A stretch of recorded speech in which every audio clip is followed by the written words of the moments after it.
오늘 새벽 미국 트럼프 행정부는 국가별 상호 관세를 발표했습니다. 한국산 제품은 25%의 관세율이 부과되었으며 이는 중국 34, 대만 32보다는 낮지만 일본 24, EU 20보다는 높은 수준입니다. 세계 각국도 맛 대응을 예고하면서 기존 글로벌 통상 기반 자체가 흔들리고 있습니다. 수출로 먹고 사는 대한민국은 그야말로 생존의 기로에 섰습니다. 이러한 엄중한 상황 속에서 정부와 기업 그리고 국민은 이미 최선을 다하고 있습니다. 지난 1일 정부는 민간 합동 경제안보전략 TF를 출범시켜 통상 대응의 컨트롤 타워를 가동하고 있습니다. 우리 기업들도 달리고 있습니다. 정의선 현대차 회장은 트럼프 대통령의 초청으로 백악관을 방문하여 양국 경제의 가교 역할을 하였고 수많은 기업인들이 무역 현장의 최전선에서 뛰고 있습니다. 하지만 민주당이 장악한 우리 국회는 역할은커녕 오히려 발목을 잡고 있습니다. 3월 13일 철강 관세가 발의되었을 때 민주당은 대검찰청 항의 방문에 열을 올렸습니다. 3월 21일 안덕근 산업통상부 장관이 미국 에너지 장관과 면담하던 날 민주당은 최상목 경제부총리 탄핵소추안을 발의했습니다.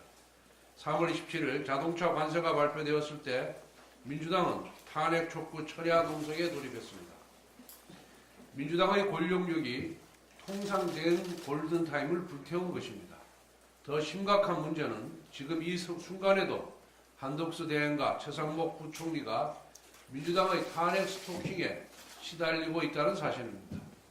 한덕수 대행은 바이든 미국 대통령과 통화한 지 보름도 되지 않아 탄핵 소추를 당했습니다. 최상목 권한대행은 미국 베센트 재무장관과 면담한 지 3주 만에 탄핵 소추안이 발의되었습니다. 이 지경인 상황에서 대한민국이 미국과 어떻게 협상을 할 수 있겠습니까? 또 국제사회가 과연 한국과 제대로 된 논의를 하겠습니까? 민주당에 단호히 촉구합니다. 지금이라도 최상목 부총리에 대한 탄핵 소추안을 처리하십시오. 위기 국면에서조차 정치 공세에만 몰두한다면 국민과 역사는 민주당에 무거운 책임을 물을 것입니다. 우원식 국회의장께도 엄중히 요구합니다.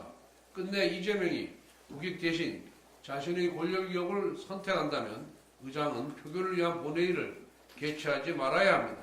만약 이재명의 정치적 방탄복을 자처한다면 국회의장 역시 그 책임에서 자유로울 수 없음을 분명히 밝혀둡니다. 윤석열 대통령 탄핵 심판 선고를 앞두고 민주당은 불복과 극언의 난장판을 벌이고 있습니다. 며칠 전에는 헌법재판관을 향해 탄핵을 기각시키면 일사오적, 일사팔적 반역자라고 했습니다. 어제는 제2의 이완영이 되어 자자손손 살아갈 수 없을 것이라고 했습니다. 정치인의 언어가 많지 않은 조폭 수준입니다. 게다가 탄핵 심판이 열리는 4월 4일 11시가 사시라고 하면서 죽을 사 틀림없이 죽는다라는 그것까지 했습니다. 정치인이 무당 노릇까지 하면서 살을 날리고 있는 것입니까? 또한 민주당은 헌재의 불의한 선고에 불복할 수 없다며 사실상 불복을 선언하고 대중봉기를 유도하고 있습니다. 민주당은 이런 그건을 내뱉으며 마치 자신이 독립운동가라도 되는 듯이 자신이 정의 수호자라고 되는 듯이 망상에 빠져 있겠지만 사실은 내란 선동일 뿐입니다. 이재명 대표의 대권 탐욕에 아부하는 충성 경쟁일 뿐입니다. 반면 국민의힘 지도부는 여러 차례 탄핵 심판에서 어떠한 결과가 나와도 수용하겠다는 입장을 지속적으로 밝혀왔습니다. 국민의힘과 민주당 중 누가 진정 헌정을 수호하는 정당인지 명백합니다. 탄핵이 기각되어도 또 2년 되어도 우리 사회의 갈등은 더욱 심각해질 것입니다.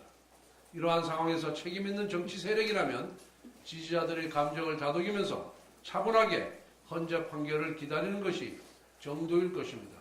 그런데도 민주당은 극단적인 언어를 난사하면서 사회 갈등을 오히려 내전 수준으로 악화시키고 있습니다. 거듭 촉구합니다. 민주당은 불법과 폭력을 획책하고 내란까지 선동하는 저급한 언어 배설을 즉각 멈추어야 합니다. 정당으로서의 최소한의 품격을 지키기 바랍니다. 이제 대통령 탄핵 심판이 하루 남았습니다. 여야 정치권은 자신의 정치적 유불리를 떠나 사회 갈등을 치유하고 통합하는 데 노력해야 할 시간입니다.